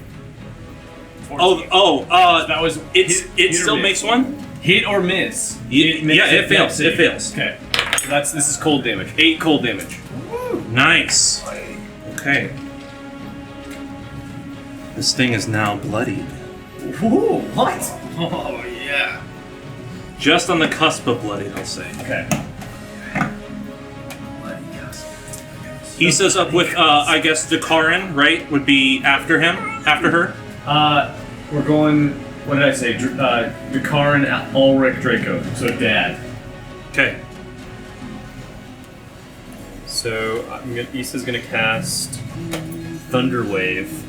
Ooh. Which is going to be That's a square in front of you, right? So that would that hit. encompass... That could hit these two, right? That could hit. Are you using a certain not video? Well, actually, no. That would hit. That could hit him and this one. No shit. That's cool. Actually, that kid just. Yeah, we'll go these. So we'll go these two here. So that's gonna be the wisp and the leech. Yes. Okay. Correct. Con save, right? Yes, and I'm gonna use the empowered meta magic to give him disadvantage on his con save. Okay. All right. That is a success on the wisp's side, and what's the DC, by the way? Wait, did the wisp have disadvantage too? No, just him. Just one. Because you rolled twice. I'm rolling for the wisp and it. Gotcha. Yeah. Okay. So you said 14. Yes. That is a failure. Okay. So I assume half damage for the wisp and full for him. Yep. Okay. And then he will be pushed 10 feet. So I don't really know if that takes him Okay. Cool. Just like right there. That's not bad. So that's 10 points of damage. So. Okay. The wisp disappears in a blast of light. And is this a this was a vantage point, right? Yeah, so this is a wall, this is a gate that you could get to. In general, it's only the gate itself and the wall around it is only about 3 feet tall. I guess I could Misty Step through. Oh yeah, you I can see. You're just bamfing and teleporting. Yep. Nice. All right. Dakarin. Dakarin's gonna shoot from his post. Yep. And he's gonna shoot at. He'll shoot at the bear. Okay. The evil bear. So to hit, that's 15. 15 just hits. Wow. All right. 2d8 plus 6. 12. I'm going to, for Cade's benefit, because he would definitely do this, give me a stealth check on his behalf. Okay.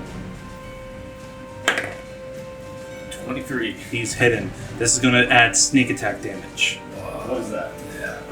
That is, I think, 3d6 on top. Shit.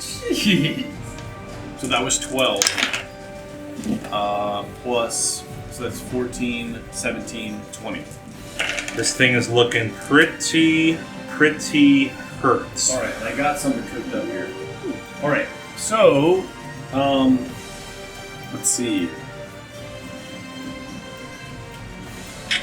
We're gonna have, Alric is gonna move here. If this is Alric? Yeah. He's gonna use one of his psionic movements and teleport Draco 30 feet. Oh, shit. 5, 10, 15, 20, 25, 30, and then that'll be his turn.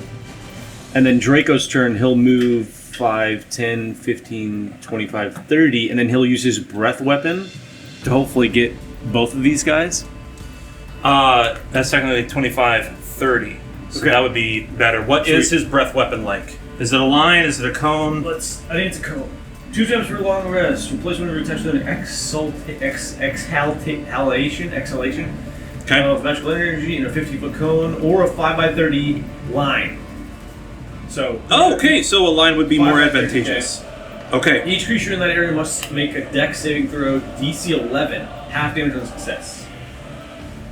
Dex save DC 11. What's the damage type? Fire. It rolled a natural 12, so they succeeded. Both.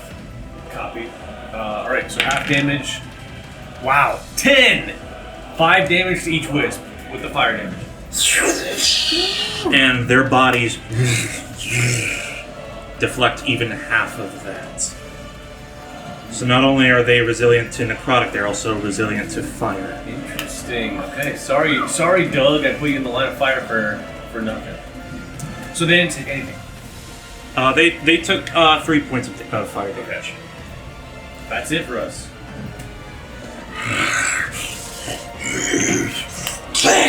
And you see its arm reach out in the direction of where the fallen wisp was, and you see light, and some of its wounds begin to heal slightly. Not a lot, but enough. Where the fallen wisp was. Interesting. And it is going to use... Come on, dude. There we go. Yo!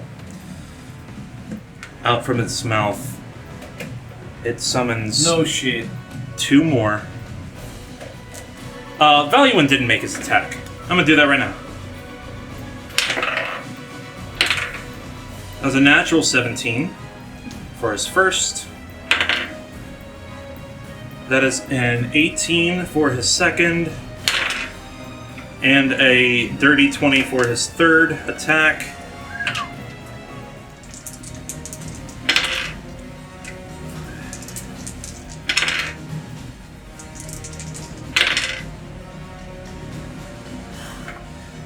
Woo! This thing is very toast in front of him.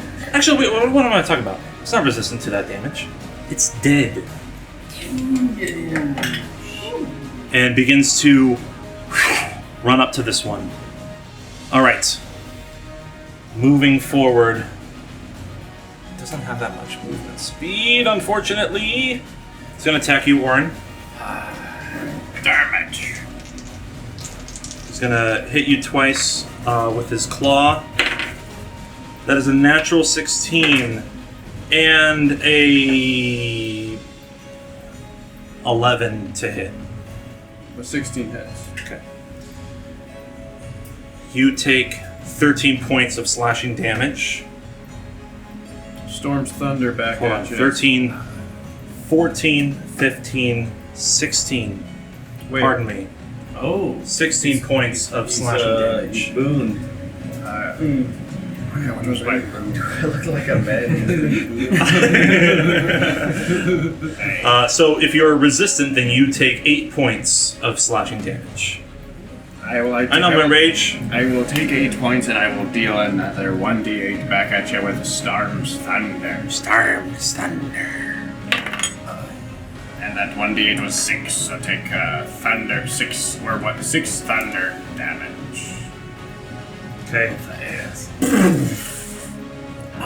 And at this point, you see him begin to swirl the mist around him before the top of the next round as you see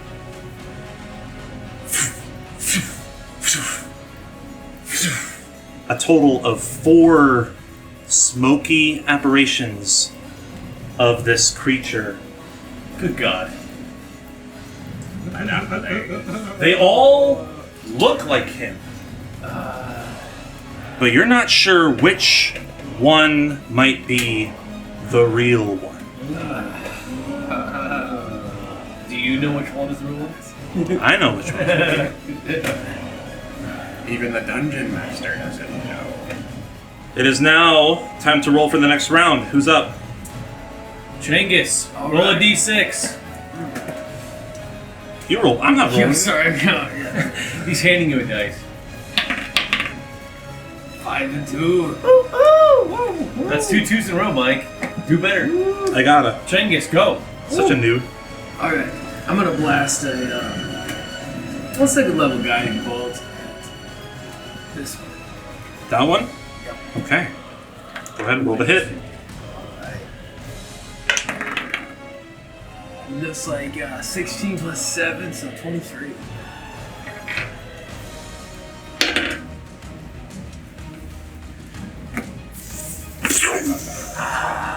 Disappears. Destroyed and disappears. I feel it about alright. This is on to you. Miz, you are up with Orin on deck. I'm gonna look around the corner and just do a brittle bone throw. Okay. And look up the... I like the sounds of that. Just looking at it in portrait mode on its side. Alright, what's the attack roll? On that, it's just on it. Just a roll hit. Okay. 17 to hit. Which one? One around the tree. By me. Uh, Around the corner by me. The dice or the blue guy? The blue guy. so him? No, the one around the tree. Okay, That one. Oh, yeah, I completely forgot to put a Isn't that tree a there. fucking tree? No, you're right, you're totally right. I completely forgot that was a tree. Ooh, okay.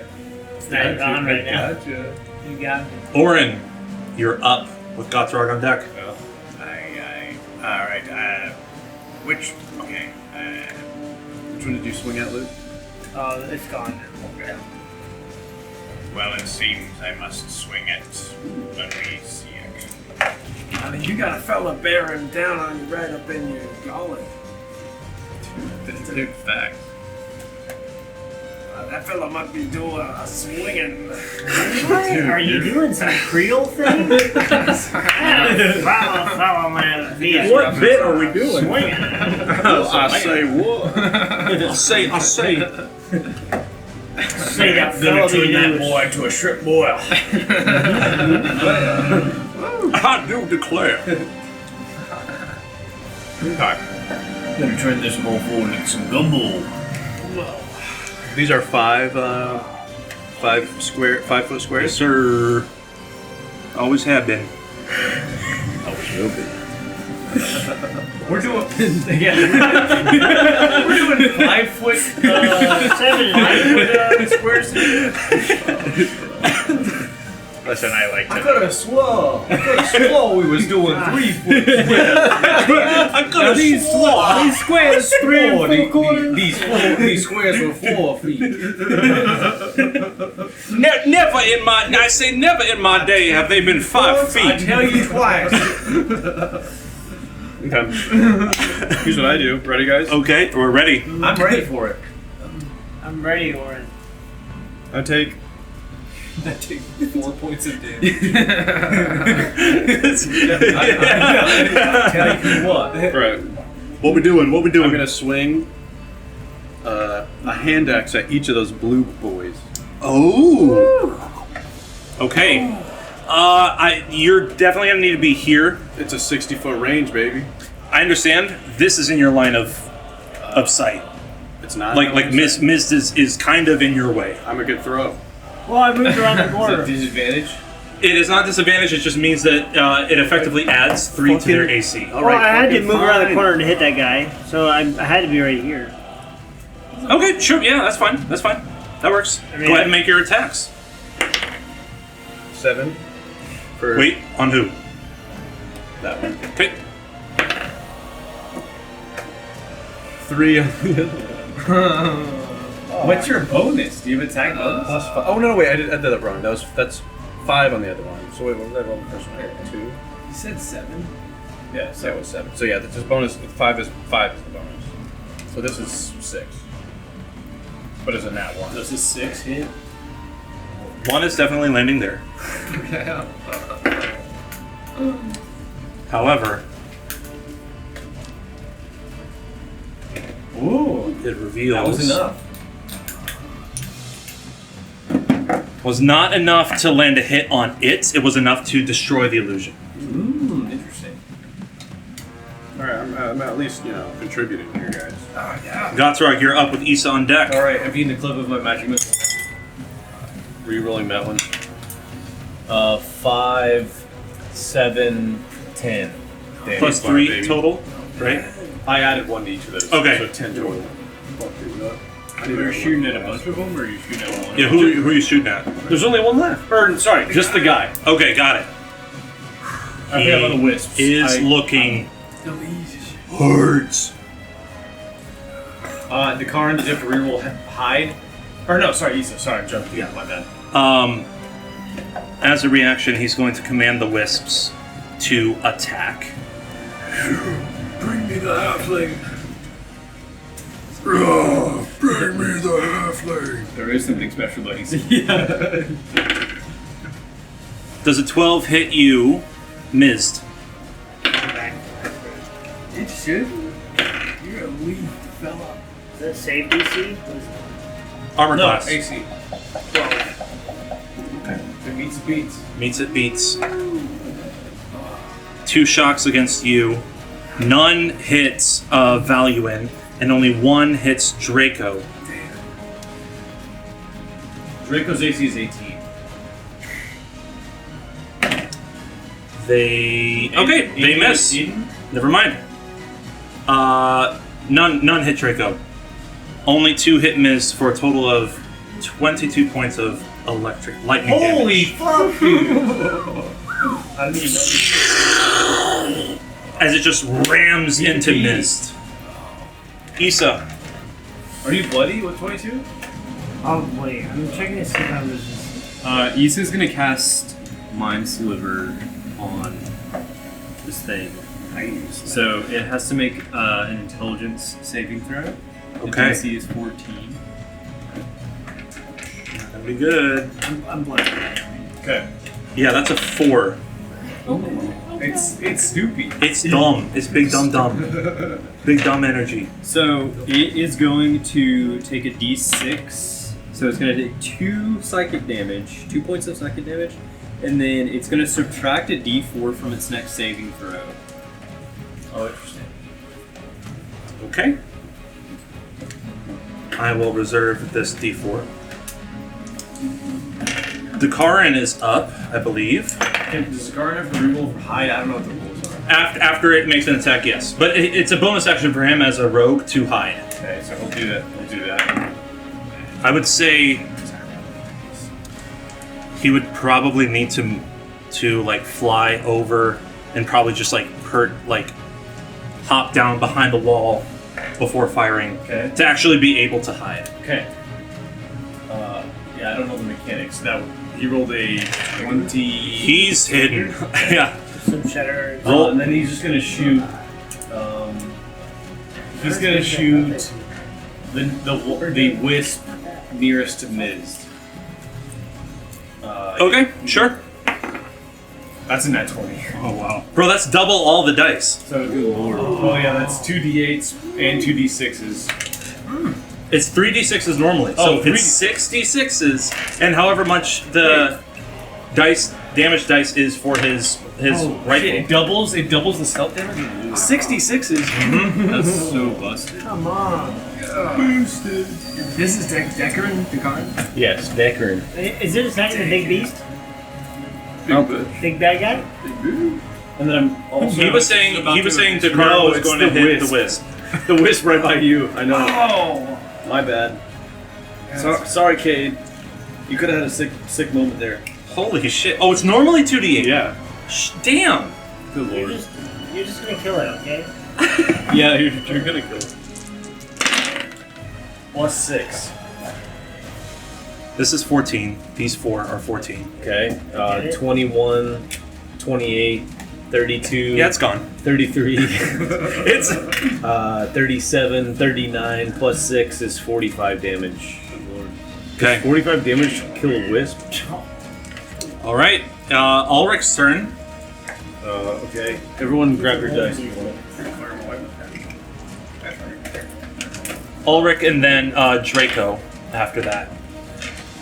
He's kind of just by himself. Well, then he'll run up and use his Galvin Blade. An action surge to do it twice. Okay, go ahead and roll for him. Okay. Both. That's 16 and 15. They both hit. Cool. And I will ask you to describe how he wants to do this. Okay. That's. So do I have to roll damage or no? He had 1 hit point. Oh wow! He had 1 hit point. It's 2d6 plus 3. He first. He scoops low, revs the chainsaw, up strike, and then down strike. Love it. You see, in a clean diagonal, this thing splits open, and not only do the wisps just flee, blood, guts, and a spillage of this gelatinous black and green substance begin to pour out from its rib cage. That's it. That's what we need. That's what we came here for. That substance? That's Mournthane. I have some stuff here for it. And he begins to take this small pouch. It looks kind of like a haversack, and he begins to scoop some of it into his hands and then pours it into the haversack and hands it to Alric. Here, you've earned it. Hands it to Alric. You have Mournthane in your possession, and we'll figure this out later, but you now have a handy haversack at your disposal. It's like it is like a lesser bag of holding. We will call tonight's session here.